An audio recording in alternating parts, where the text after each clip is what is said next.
same trick with the nunchucks. I would go boom, and all of a sudden, boom, I would cut that napkin in half right out of my teeth, and it would go flying across the room. And then, all these people in the sub shop, they love seeing that. And then this one night, this one smart guy, he goes, he didn't really cut it. He just spit it out to make it look like he cut it. I opened up my mouth and took the other half of the napkin that was still in my mouth, and I threw it at the guy. Yeah, that's a great trick. Yeah. Well, so one night I came home back to my apartment at about 4:00 in the morning, and I went into the bathroom and cut the light on and brushed my teeth, and I had a full beard back then. This was when I was like 1975. I was 24 years old. So I had a full beard, the Luden's cough drop guy. And when I went to brush my teeth, I leaned forward and I saw that I had blood all caked up on the left side of my face, dried blood inside my beard there. And I looked real close, and it was kind of alarming to say the least. And I took the hot water and I cleaned my face and I washed it. And after I washed my face, I saw I had 3 cuts on my jawline, one near my chin, one a little further up, one a little further up toward my ear. Well, what I want to tell you is that I didn't remember when I did that, where I did that, or anything about it. I just saw that I had cut my face with those nunchucks and didn't know anything about it. Didn't know much. Well, that was my wake-up call. I'd been in Richmond, and I dropped out of college a couple of times, and the people that I was hanging out with, my friends, I was fighting karate tournaments all over the country, and I was the only accountant professional going to college in the group of friends that I was hanging out with. And a whole lot of people were trying to tell me that I was too aggressive, that I was trying too hard to go have this life, of being a professional businessman, and that, I wasn't really enjoying life. And they had this philosophy, all these people. It was just the party life, the laid back people. Hey, I'm all into camping, like on this trip that I just took and hiking. Hey, I hiked in all these state parks. When I drive 400 or 500 miles a day, I'll make it into a couple extra hours and get out and hike for an hour or two in these parks. I saw some phenomenal places on the trip. Let me just give you that real quick. So I went to Willow River State Park in Wisconsin. I went to Theodore Roosevelt National Park in Montana. I went to I've always wanted to do this. I saw Little Bighorn also in Montana. I went through Yellowstone Park. I was there for a couple hours. I was there last year on the way back from my trip, and I'm going to go there with my son in a couple of weeks here. I saw 2 grizzly bears just right across this little creek. Everybody was stopped to look, like 100 feet away just across the creek. Luckily, these 2 grizzly bears were just rolling around playing and so forth. Saw all the buffaloes on the road, everything else. Last night when I was driving from Baker City to Redmond, right when it was getting to be about dusk, all of a sudden I saw about 20 cows, black cows, right in the middle of the road. I'm used to seeing buffaloes out west like that, but not cows, because they're usually, in fences. And then, so I stopped to take my picture, and this other car stopped, and then all of a sudden, a woman was driving the car, and she waved to me, and I waved to her. She saw me taking the picture, and then out of the back seat, 2 teenage girls jumped out and started whooping at the cows and herding them back down toward where the fence area was. I got a big kick out of seeing that. Then they yelled to the mom, "Hey, we got to go up there further on the road because they're going to come back out on the road up there." That was a pretty neat thing to see. Look, I enjoy a lot of things, but what I'm trying to tell you about these people that were trying to tell me in my college years that I was too much into, the material world, too focused. I needed to enjoy life more. Well, that night that I looked at myself in the mirror and saw that I had cut myself with the nunchucks, I woke up. And I packed up all my things, gave away everything I had in my apartment, and I came home, and I slept on my mother's couch on Thole Street for about 3 months while I got work, and I sort of started my life over again and decided that I couldn't go on like this, that I was too far out there.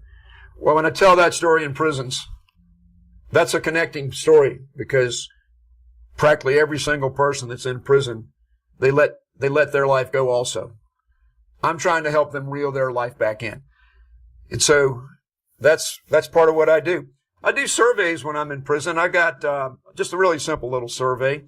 And I'm encouraging the returning citizens that I speak with, that I'm in front of, to please fill out the survey for me, because when I go around and have meetings with people that are the people that have the wherewithal to support the foundation to keep me growing this, they need to see things that make them realize that what I'm doing is good, because a lot of them just don't understand.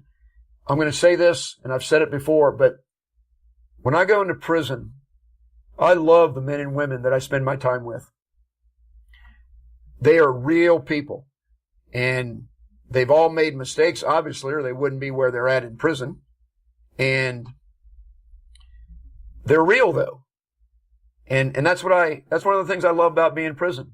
There's no pretension. I tell them about Napoleon Hill, Think and Grow Rich, one of the books I give. Napoleon Hill is the granddaddy of the philosophy of success. He got the secrets from Andrew Carnegie, and he worked for free for 20 years as he interviewed 500 people. And what he learned about the 500 people that he interviewed, Andrew Carnegie wanted to figure out what is the thread that all people that have been successful have in common. What is a thread that they have? And so he wanted Napoleon Hill to figure that out. And he gave him letters of introduction. And over a 20-year period, he visited and interviewed 500 people. Some of the greatest people in the world. Thomas Edison, Henry Ford, people in all walks of life. I teach Napoleon Hill philosophy to people in prisons because I'm trying to have people make up their mind to know their purpose and then to self-motivate and discipline themselves to eliminate distractions, to go live that purpose and do things the right way. That's what this is all about. And I tell them, I can teach how to save, but what good's it going to be if you end up just spending it on the wrong thing because you didn't know what you really wanted to do? So Napoleon Hill, though, Think and Grow Rich, the lesson that I try to point out of the book that I want them to know, he teaches you how to do the mastermind group and explains what applied faith is and going the extra mile and all the other 17 principles. But here's what it is. Napoleon Hill, this is a word of encouragement that I give people that are having a hard time.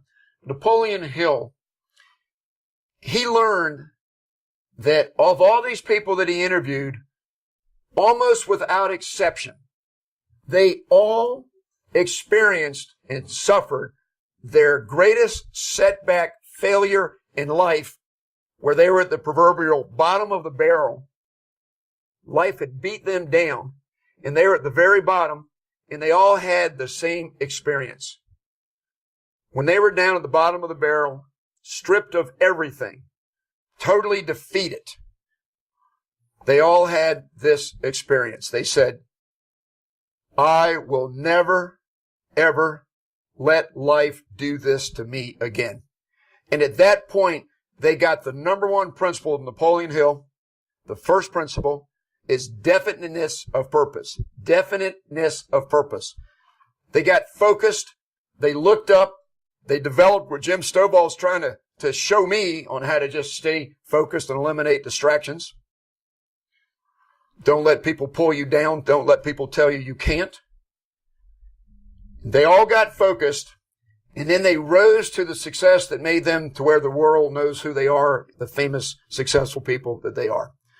So I give that lesson to Napoleon Hill. I pass out the book, Think and Grow Rich. And then I go right into Outwitting the Devil. And Outwitting the Devil was given to me by an inmate 3-4 years ago. At least he told me, have I read it yet, when I was teaching Napoleon Hill?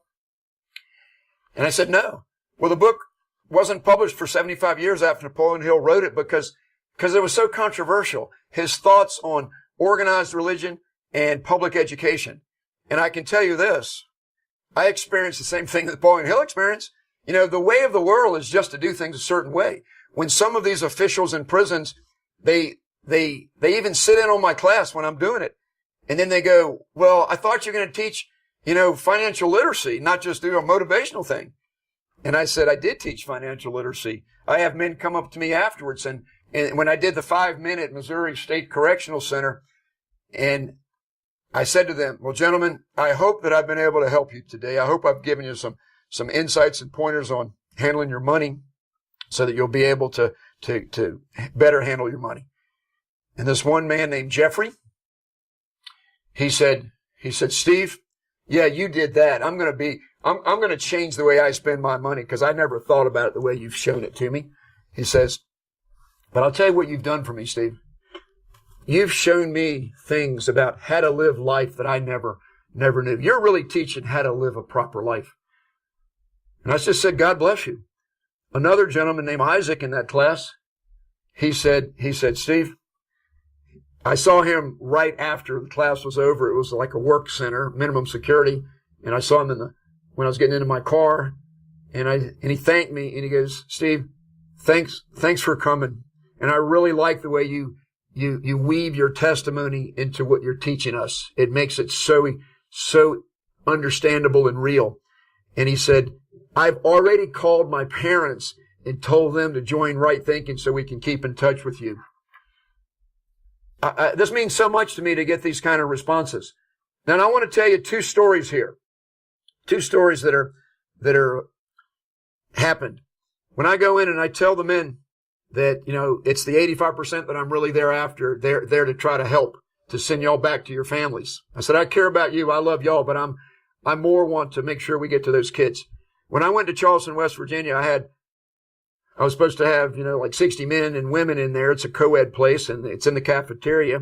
And there was a lot of confusion, and they didn't know I was coming. The deputy warden didn't have the date right. When I got there, she said, are you here? And I said, yeah. And she said, oh, well, I knew that you were coming, but I didn't know what day. Well, so I sang to the men really quickly. This is a Sesame Street story. If I knew you was coming, I'd have baked a cake. Yeah, so anyway, so I went in the cafeteria. The security guard took me in there to set my stuff up. And there was this guy and this woman sitting there watching TV, and he says to him, cut off that TV. We're going to have a presentation. Cut it off right now. Well, that was kind of difficult for me to go in after they're forced to cut off the TV, didn't know I was coming. They ended up going through the dormitories. And instead of being a voluntary session that I was supposed to have with 60 people, they told everybody in the dorms, in 10 minutes, it's a mandatory session. Go in there, there's a presentation. So I had 83 people come in that did not want to be there. And when I went to pass out the workbook, 2/3 of them refused to take the workbook because they didn't want to be there. I said, it won't hurt my feelings if you take it while I'm talking, if it interests you.